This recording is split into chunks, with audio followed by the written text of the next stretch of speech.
Okay, so this is going to be a comprehensive tutorial on getting your perfect shiny hunting Smeargle into working order, and a few other cool things you may want to consider to make your shiny hunting adventures go as smoothly as possible. Obviously for this you're going to need the Indigo Disc DLC, but I'm sure that you could get the same results using the base game with a hatched or traded Smeargle, but this is my process, and I'll have the video broken up into chapters to make it as convenient as possible. So the first thing you're going to want to consider is if you want your shiny hunting partner to be, well, shiny. In which case, go ahead and sit in the terrarium of the Blueberry Academy and date reset until you get a Smeargle outbreak. These are pretty easy to come across, so a sandwich isn't really necessary, but if you insist on using a level 2 boost or just having a hard time getting one, then go ahead and make that sandwich and start the date reset loop. Once you have the desired Smeargle outbreak, it's time to knock out 60 of them. Now this is somewhere that the new sync feature is very useful. Using a fast overworld Pokemon like Varoom has always been the meta for clearing outbreaks fast, but sometimes the AI pathing is just kinda questionable. But thanks to the Synchro machine, you can control your Pokemon and speed up the process by clearing out the outbreaks. But you have to be careful because the system isn't perfect. As your Pokemon, you can travel outside of your player's spawn radius and spawn new Pokemon, including shinies. And when you get back to your own head, the shiny Pokemon will despawn. And that's not the only way you can fail a shiny using the strategy while playing as your Pokemon. It doesn't give you the normal warning it would when using the auto battle feature. So use the strategy of sync battling it safely and intelligently. You want to stand in the center of the outbreak and take note of your spawn radius before taking control of your Pokemon. Also, only use this strat for Pokemon that have very obvious shinies. You don't want to risk knocking out something because the lighting decides not to cooperate. So with that out of the way, and with 60 Smeargle knocked out, it's time to make a Sparkling level 3 sandwich for normal types, and since there's no reason for encounter power since we're using the Outbreak method, go ahead and make a sandwich that throws on Humongo power or some other cool effect if desired. Now I have infinite Herba Mystica through the power of my second switch in the Union Circle, so I made this sandwich while fighting my targets that gave me Humongo power, but use whatever sandwich you want that still gives you Sparkling power level 3. Everyone has different items in their bag, so use whatever you need to. And go ahead and try using this sandwich building simulator in the description below. I found it very useful whenever I'm doing a hunt. And with all that out of the way, it's time to find some shinies.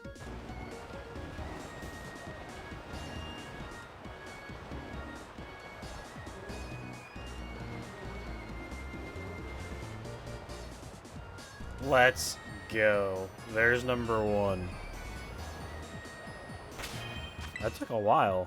Well, a while for max odds, but... I assume that at this point you already have a false swiper, so save yourself a step and use it on the target Smeargle so that it gets sketched, and then when you catch it, it already knows false swipe. There's no way. That was so fast. That wasn't even a minute.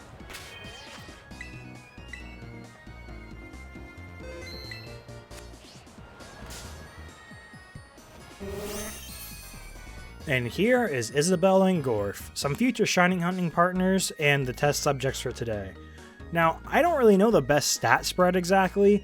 This step isn't entirely necessary unless you're hunting high-level Pokemon in the DLC areas, but I smacked the EVs into maxing out their attack and HP to up their survivability while still allowing False Swipe to do some damage. Now, I very much recommend that if your Smeargle doesn't have Technician as its ability, then go ahead and spend an ability capsule to make sure your False Swipes deal more damage, and spend less time chipping away at shiny Pokemon that you're trying to catch. The next step is moves. Previously, Smeargle relearned Sketch every 10 levels, but in Scarlet and Violet you can just go into their move list and relearn it immediately whenever you want. This adds a huge level of convenience and flexibility to one Pokemon. So the moveset we're going for, if it doesn't work well for you, then just delete a move, relearn Sketch, and get some new moves. Just be careful, because when you forget a sketched move, you will have to repeat the process to relearn it. TMs and remembering other moves than Sketch do not work on Smeargle. So if one move in particular is a pain for you to learn, then never forget it. So for the moveset we're going for, we're going to need some Pokemon who know the moves Taunt, Soak, and Spore. Taunt will be able to stop moves like Memento from happening, and Soak will change grass types into water types so they can be hit more consistently with Spore rather than rolling the dice for Hypnosis. This will also allow Ghost types to be changed to the water type so they can actually get hit by False Swipe. Some easy Pokemon to get a hold of for these moves are Toedscool for Taunt and Spore, and then Tatsugiri for Soak. Just make sure that your Pokemon outspeeds Smeargle, and if you are using Toedscool or Toedscruel, then make sure you surprise attack the Smeargle, because otherwise your ability will cause you to go last, and the Smeargle will waste its sketch and then struggle itself into the Shadow Realm. Now, if you still have that Outbreak handy, the process is going to be to fight a Smeargle, use a desired move to have him sketch it, and then send in your Smeargle to sketch it back. It can be annoying for some moves like Spore, but just keep spamming it and eventually they'll wake up and sketch Spore. Then repeat the process with your Smeargle. If you don't have the Outbreak anymore, then just find a single one in the wild and you can continue to re-encounter the same Smeargle repeatedly for the whole process. They can be found in every biome, but I had the easiest time finding them in the snow biome. I didn't do it because I didn't really think of it at the time, but you can make the whole Spore process a lot easier by using a pair of safety goggles preventing your Pokemon from going to sleep from the Spore. Soak is self-explanatory and is impossible to mess up, but as for Taunt, you're going to need to get into a double battle with one of the NPCs scattered across the academy, and just make sure that your Smeargle can outspeed the opponent's Pokemon. This is easily achievable with a Choice Scarf, and then you just want to use Taunt with one of your Pokemon while using Sketch on it as well. This whole process is pretty painless, just make sure that you're smarter than me and relearn Sketch between battles because I kept forgetting and then going into battles only to realize that Sketch wasn't on my guy. I forgot to do this like even 10 minutes after writing the script. Now, this part is optional, but I definitely recommend it to make your Pokemon as flexible as possible, and if you have extra shards, then go ahead and throw the Ghost Terra type onto your Smeargle, so when you're fighting Pokemon with normal type recoil moves like Takedown or Double Edge, the move does nothing and you save yourself a reset. So the only other thing I can really recommend to do with your new companion is to go ahead and throw a Smoke Ball on them for, Pokemon with Arena Trap like Trapinch or Dugtrio or anything, so that you can actually escape without having to throw a Pokédoll or knock it out. While your new Smeargle can do almost everything you need, one Pokemon can't truly do it all. There's also some things that are just nice to have. For Pokemon that know Explosion, like Coughing and Minior, it's a good idea to have a Pokemon with the ability Damp. Some easy ones to get a hold of are Psyduck, the Poliwag line, and the Johto Wooper line, and you can get Damp on these guys without using an ability patch.